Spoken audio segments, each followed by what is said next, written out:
Good morning, good afternoon, good evening sa lahat nating mga subscriber, sa lahat ng nanonood, lalong-lalo na yung mga kapwa natin seafarers.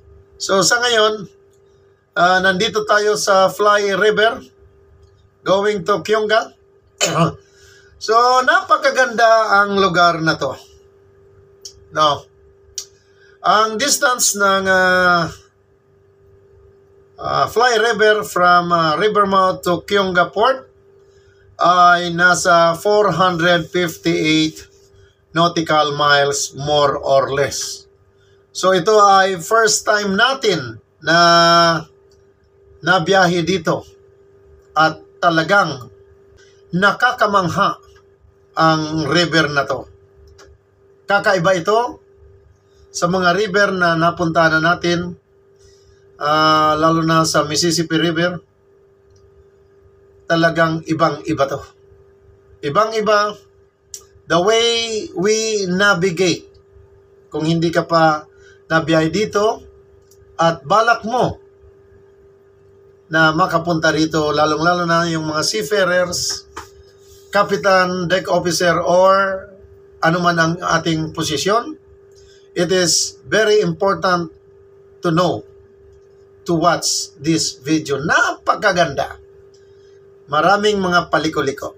But before that, pahingi naman ng isang like at subscribe para lagi kayong updated sa ating mga video na ina-upload. So, nandito tayo ngayon sa ARM 315. Ito ay makikita nyo, no? Nakikita nyo dyan sa screen yung radar video road. Talagang napaka-tindi, no? U-turn, very sharp turn. Kahit na sa pagmamaniho ng sasakyan, kailangan talagang presence of mind ka dito. Lalo na sa barko. Ang barko walang brake. Kaya all the way out from the river mouth ay naka hand steering dito. Kasi maliit lang ang river na to. So makikita nyo naman sa screen. No, talagang napakaliit. And dito sa lugar na to ay wala ng high tide, wala ng low tide. So lahat yung tubig ay umaagos papuntang dagat. So nagiging mataas lang ang deep of this river pag maraming ulan or pag maulan. Lalong-lalo na doon sa bundok, kasi yung tubig doon sa bundok, tubig ulan, ay pupunta sa ilog na to. So sa ngayon, itong lugar natin na ARM 315 up to further north, no, ikis-ikis to Snake Turn. Snake Turn lagi to, makikita niyan. Ito ay U-turn, then a little bit straight, then turn again. So talagang paliko-liko dito. Makikita nyo yan. Nakikita nyo sa radar screen. So, napakaganda. Itong lugar na to ay part na ng Indonesia. Kasi nga, ang Papua Island, ang west side ay belongs to Indonesia at saka ang east side ay belongs to Papua New Guinea. So, marami ditong mga minerals na kung saan ang barkong ito ay ang biyahe lang ay Moresby and Kyonga Port, which is nandoon yung mga produkto ng minings. So ang barko na to ay obo, hindi naman kalakihan. Ang gross tonnage nito ay nasa 3,500 something. And the maximum drop is 4.5 meters. But sa ngayon, from Morse Bay, ang karga namin ay fuel, diesel oil, para supply sa mga tractor equipment, machineries ng OCTD Mining Company. Sa ngayon, ang karga namin ay nasa 2,000 metric tons ng diesel. So, Obo ang type ng barko na to. No, again, ang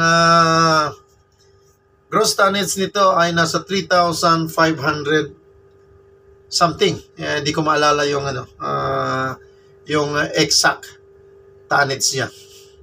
Ang length naman ito ay nasa 90 plus meters, 91 something. Okay. And ang buka niya ay, yung breadth niya, no, ay nasa 23 meters. Maximum drop nito normally ay sa fuel na kargamento o 3.7 to 3.9 puno yun. So minimum ballast.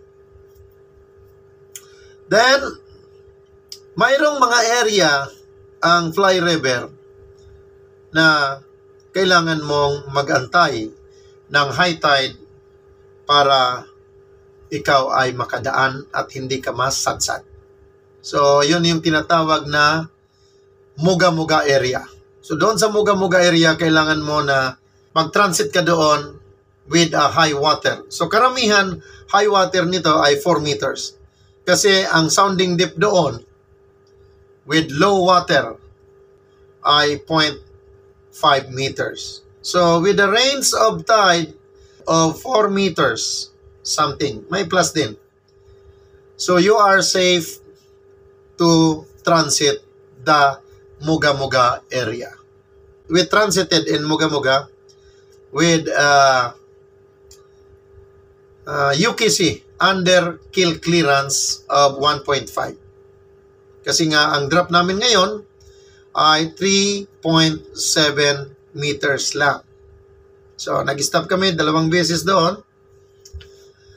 Prior transiting, doon sa pinaka, yung sinasabing mababaw na ang sounding deep niya ay 0.5 meters. So, nag-antay kami. Then, after that, around 5 miles, mayroon na naman na shallow water doon at nag-anchor na naman kami para mag-antay ng another high water para hindi mabahura or sumadsad. So sa ngayon, ipapakita ko sa inyo, itong nakikita nyo dyan is not a Muga-Muga area. So pinapakita ko lang dito, yung snake turn is U-turn. Nakikita nyo naman dyan sa radar road video na talagang napaka curve ng turning nito. At itong area natin sa ngayon ay part ng Indonesia. So, ang kabila at kaliwat kanan, port and starboard, ay Indonesian territory or belongs to Indonesia. So it will take around 8 to 10 hours to cross the Indonesian place. So dito, ang speed natin ay napaka-minimal. Kasi nga, kung mabilis ka, baka ma-overthrown ka, hindi ka, mahirapan ka mag-turn or turning baka ay yung pupa mo, yung puwet ng barko ay ma-aground sa bank or sumayad. Kaya dito ay at least 3 to 5 knots or sometimes 6 lang ang speed. So kahit na i-full natin dahil sa napakabilis ng agos ng tubig, dito kasi puros pababa ang agos. Walang agos na pataas, wala ng high tide dito kasi paakyat na tayo sa bundok. Pero itong river na to ay walang lock katulad sa Panama. Dito, habang paakyat ka, no? Lalo na dito pag maulan, malalim ang deep of water. So, malalim ang under keel clearance. Pero pag walang ulan naman, yun, bumababa yung tubig. So, napakaganda na experience ko to. Transiting the Muga-Muga River. And, yung Muga-Muga kasi is a part of ilang area lang na yon. Then, this one is from entrance and the river mouth. Ang river na to, ang pangalan ay Fly River. So, farther south, farther north, talagang likong-liko, snake turn ang tawag namin dito. Talagang pag ganon-ganon. So, sometimes I ask myself, why hindi na lang gawa ng straight? So, I read some stories, some articles with regards this Fly River.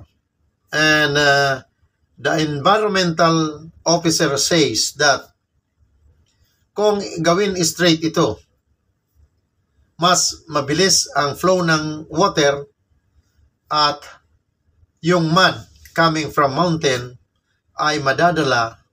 So may tendency na maging mababaw ang river. So ang ganitong barko with a depth of 4.2, 4.5 meters is not possible to come in the Muga-Muga port or passing this Fly River. So yon ang isang katwiran bakit hindi dinidreats, hindi gumawa ng ilog na lang na diretso para shorter or mas mabilis makarating. So yun nga ang magiging disadvantage or ang magiging resulta pag alisin yung liko-liko, yung tubig, lalong-lalo na pag maulan, so magkakaroon ng flash flood. Ang mangyayari, bababaw ang river. So, pag mababaw ang river, wala na.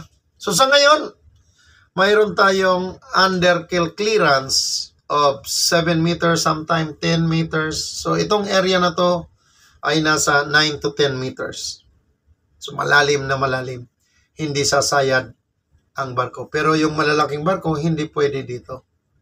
Kaya, yun. Napakaganda. Makikita mo, kaliwat kanan is virgin forest. Sabi ko nga minsan, kung ito ay owned by the Japanese or the Chinese, so a big rice field besides of this Fly River. Medyo doon may mga nadaanan tayong mga small village na medyo napakahirap. I just imagine na mahirap ang buhay dito.